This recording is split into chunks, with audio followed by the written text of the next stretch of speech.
ಕಾರ್ಯಕ್ರಮಕ್ಕೆ ಆಗಮಿಸಿ okay ready ನೋಡಿ ಓಕೆ ರೆಡಿ ಕ್ಲೋಸ್ ಆಗಿ madam close Megha Pranavi okay ready sir close ready thank you sir close ಆಗಿ ಸ್ವಲ್ಪ ನಮ್ಮ ಶಾಲೆಯ ವಿದ್ಯಾರ್ಥಿಗಳೆಲ್ಲ ವೇದಿಕೆಗೆ ಆಗಮಿಸಬೇಕು. ನಿಶ್ಚಯ 6ನೇ ತರಗತಿ.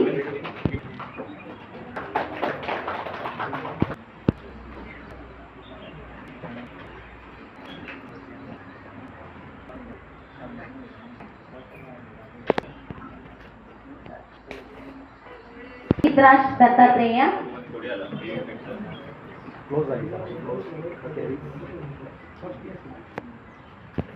ನೆಕ್ಸ್ಟ್ ಹಿತೇಶ್ ಸಿಂಗ್. ಸಿದ್ರಾಜ್ ದತ್ತಾತ್ರೇಯ 8ನೇ ತರಗತಿ.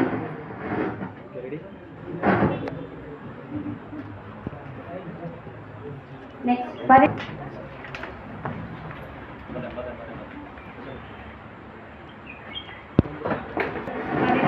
ಜಯಗೌಡ.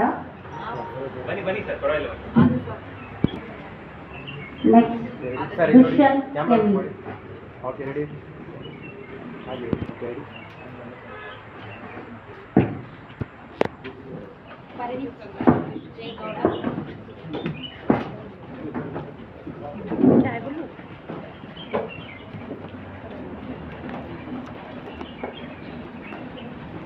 ಪರಿಣಿತ್ ಜಯಗೌಡ 10ನೇ ತರಗತಿ. ಸ್ವಲ್ಪ ಕ್ಲೋಸ್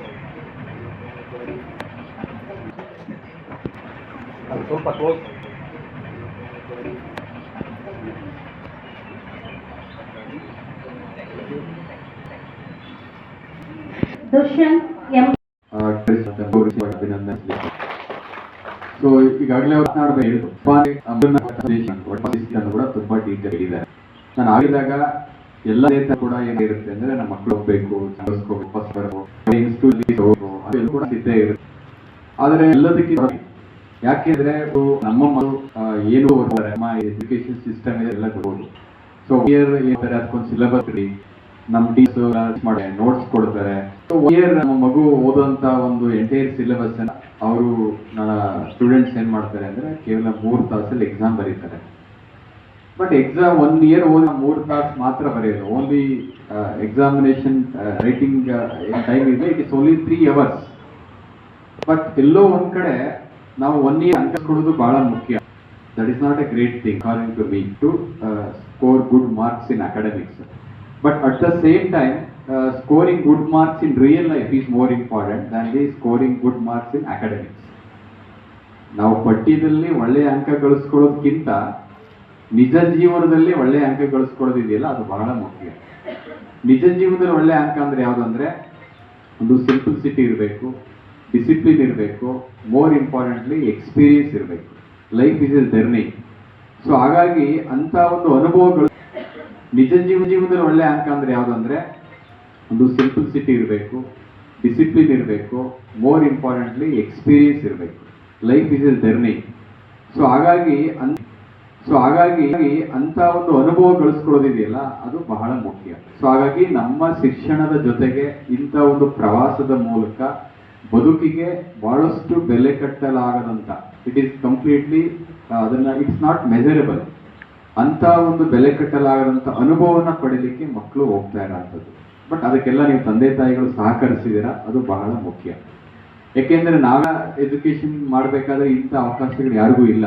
ಬಟ್ ಇವತ್ತಿನ ಮಕ್ಕಳಿಗೆ ಅವಕಾಶಗಳಿದೆ. ಒಂದು ದೇಶಕ್ಕೆ ಹೋಗಿ ಅಲ್ಲಿನ ಕಲ್ಚರ್, ಅಲ್ಲಿನ ಲ್ಯಾಂಗ್ವೇಜ್, ಅಲ್ಲಿನ ಶಿಕ್ಷಣ ಪದ್ಧತಿ, ಅಲ್ಲಿನ ಒಂದು ಎಲ್ಲವನ್ನೂ ಕೂಡ ತಿಳ್ಕೊಂಡು ಬರೋದಿದೆಯಲ್ಲ ಈ ಏಜ್ ಅಲ್ಲಿ, ಅದು ಮಗುವಿನ ಒಂದು ಕೊನೆ ತನಕನೂ ಕೂಡ ಅನುಭವ ಇರುತ್ತೆ.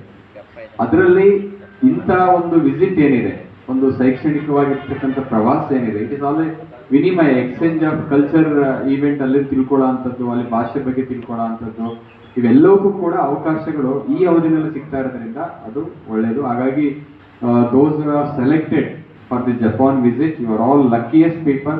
I would congratulate you and I wish you all the best.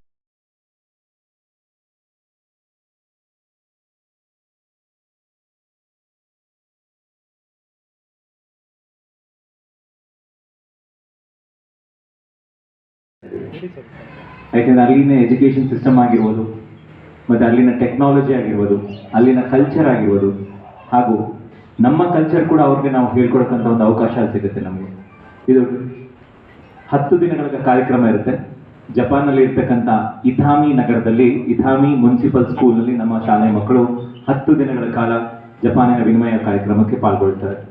So ಆ ಶಾಲೆಯಲ್ಲಿ ನಮ್ಮ ಮಕ್ಕಳು ಆ ವಿದ್ಯಾರ್ಥಿಗಳೊಂದಿಗೆ ಬೆರೆತಿ ಅಲ್ಲಿರ್ತಕ್ಕಂತಹ ವಿದ್ಯಾಭ್ಯಾಸದ ಕುರಿತು ಹಾಗೂ ಅಲ್ಲಿರ್ತಕ್ಕಂಥ ತಂತ್ರಜ್ಞಾನದ ಕುರಿತು ಒಂದು ಟೆಕ್ನಾಲಜಿ ಬಗ್ಗೆ ಹಾಗೂ ಅಲ್ಲಿಯ ಸೇಫ್ಟಿ ಅಂದರೆ ನಿಮ್ಗೆಲ್ಲರಿಗೂ ಗೊತ್ತು, ಜಪಾನ್ ಅಂದರೆ ಸೇಫ್.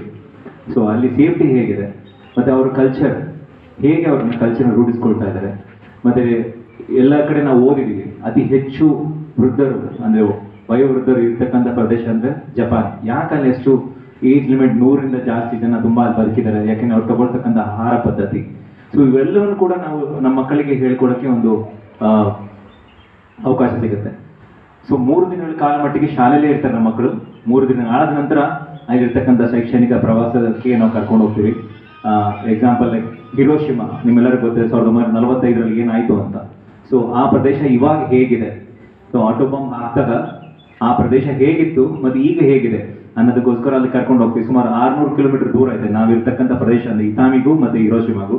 ಸೊ ಅಲ್ಲಿಗೆ ಹೋಗ್ಬೇಕಾದ್ರೆ ಲೈಕ್ ಬಸ್ಸಲ್ಲಿ ಹೋದ್ರೆ ಇಡೀ ದಿನ ತಗೊಳುತ್ತೆ. ಬಟ್ ಫಾಸ್ಟೆಸ್ಟ್ ಬುಲೆಟ್ ಟ್ರೈನ್ ಎಲ್ಲಿದೆ ಅಂತ ಗೊತ್ತಿದೆ, ನಿಮ್ಗೆಲ್ಲರಿಗೂ ಗೊತ್ತು ಜಪಾನ್ಲಿದೆ ಅಂತ. ಸೊ ಅದು ಕೂಡ ಅವ್ರಿಗೆ ಒಂದು ಎಕ್ಸ್ಪೀರಿಯನ್ಸ್ ಮಾಡಿಸಿ ಫಾಸ್ಟೆಸ್ಟ್ ಬುಲೆಟ್ ಟ್ರೈನಲ್ಲೂ ಕರ್ಕೊಂಡು ಹೋಗ್ತೀವಿ. ಬುಲೆಟ್ ಟ್ರೈನ್ ತೊಗೊಳ್ಬೇಕಾದ್ರೆ ಟಿಕೆಟ್ ಹೇಗೆ ತೊಗೊಳ್ಬೋದು, ವೆಂಡಿಂಗ್ ಮಿಷಿನು, ಯಾಕೆ ನಮ್ಮಲ್ಲಿ ವೆಂಡಿಂಗ್ ಮಿಷಿನ್ಸ್ ಇಲ್ಲ ಟಿಕೆಟ್ ತೊಗೊಳ್ಬೇಕಾದ್ರೆ.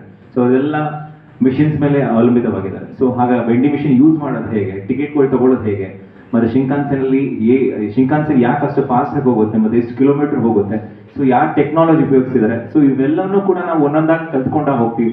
ಯಾವುದೇ ಪ್ರದೇಶಕ್ಕೆ ಹೋಗಲಿ ಅಲ್ಲಿನ ವಾಸ್ತವ್ಯ, ಅಲ್ಲಿನ ಅನುಗುಣವಾಗಿ ಏನಿದೆ ಕಲಿಯತಕ್ಕಂಥದ್ದು, ಸೊ ಅದನ್ನು ಕಲ್ತ್ಕೊಳ್ತಾ ಬರ್ತಾರೆ ಮಕ್ಕಳು. ಹಿರೋಶಿಮಾ ಹಾಗೆ ಒಸಾಕಾಗೆ ಹೋಗ್ತಾರೆ, ದೋತಾಂಬರಿಗೆ ಹೋಗ್ತಾರೆ, ಕ್ಯೋತೋಗೆ ಹೋಗ್ತಾರೆ. ಸೊ ಹಲವಾರು ಪ್ರದೇಶಗಳಲ್ಲಿ ಏನು ಶೈಕ್ಷಣಿಕ ಪ್ರವೇಶವನ್ನು ನೋಡ್ಬೋದು. ಸೊ ಅದನ್ನು ನೋಡಿಕೊಂಡು 10 ದಿನಗಳ ಪ್ರವಾಸ ಮುಗಿಸ್ಕೊಂಡು ಮತ್ತೆ ನಾವು ಹಿಂದಿರುಗಿದ್ವಿ. ಸ್ವಲ್ಪ ಈ ಕಡೆ ಬನ್ನಿ.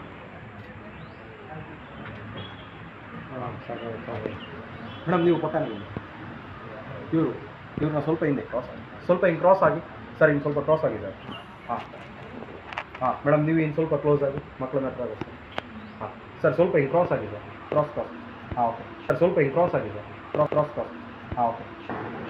ನೀವು ಮುಂದೆ ಬನ್ನಿ, ಸ್ವಲ್ಪ ಮುಂದೆ ಬನ್ನಿ ಹಾಂ ಓಕೆ. ನೀವು ಸ್ವಲ್ಪ ಕ್ರಾಸ್ ಆಗಿ ಇವರು ಮುಂದೆ ಬನ್ನಿ.